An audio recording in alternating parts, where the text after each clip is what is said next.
Hello दोस्तों। आज मैं सुनाऊंगा पाप का फल किसके खाते में जाए, राजा, चील या सांप। एक राजा ब्राह्मणों को लंगर में भोजन करा रहा था। तब पंक्ति के अंत में बैठे एक ब्राह्मण को भोजन परोसते समय एक चील अपने पंजे से एक मुर्दा सांप लेकर राजा के ऊपर से गुजरी और उस मुर्दा सांप के मुख से कुछ बूंदें जहर की खाने में गिर गईं। किसी को कुछ पता नहीं चला। फलस्वरूप वह ब्राह्मण जहरीला खाना खाते ही मर गया।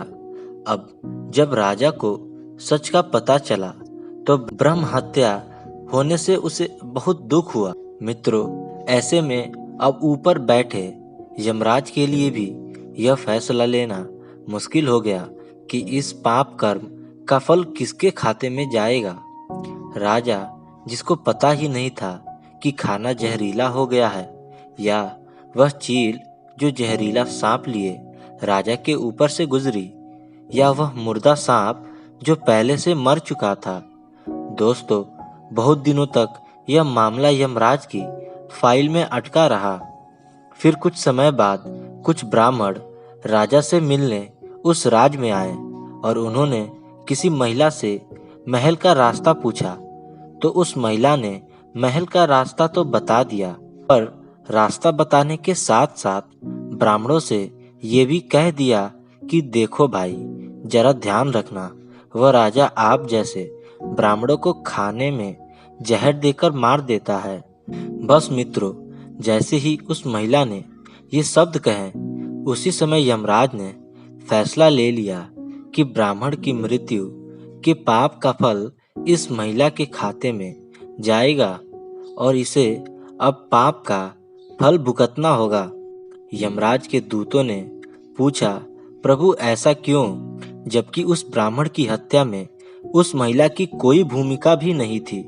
तब यमराज ने कहा कि भाई देखो, जब कोई व्यक्ति पाप करता है तब उसे आनंद मिलता है, पर उस ब्राह्मण की हत्या से न तो राजा को आनंद मिला, न मरे हुए सांप को आनंद मिला और न ही उस चील को आनंद मिला, पर उस पाप कर्म की घटना का बुराई करने के भाव से बखान कर उस महिला को जरूर आनंद मिला। इसलिए राजा के उस अनजाने पाप कर्म का फल अब इस महिला के खाते में जाएगा।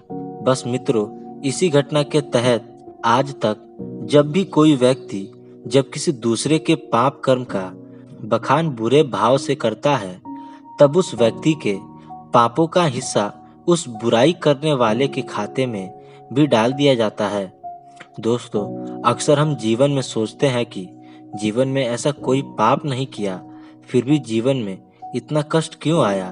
दोस्तों, ये कष्ट और कहीं से नहीं, बल्कि लोगों की बुराई करने के कारण उनके पाप कर्मों से आया होता है, जिनको यमराज बुराई करते ही हमारे खाते में ट्रांसफर कर देते हैं। इसलिए दोस्तों, आज से ही संकल्प कर लो कि किसी के भी पाप कर्मों का बखान बुरे भाव से नहीं करना, यानी किसी की भी बुराई नहीं करनी है।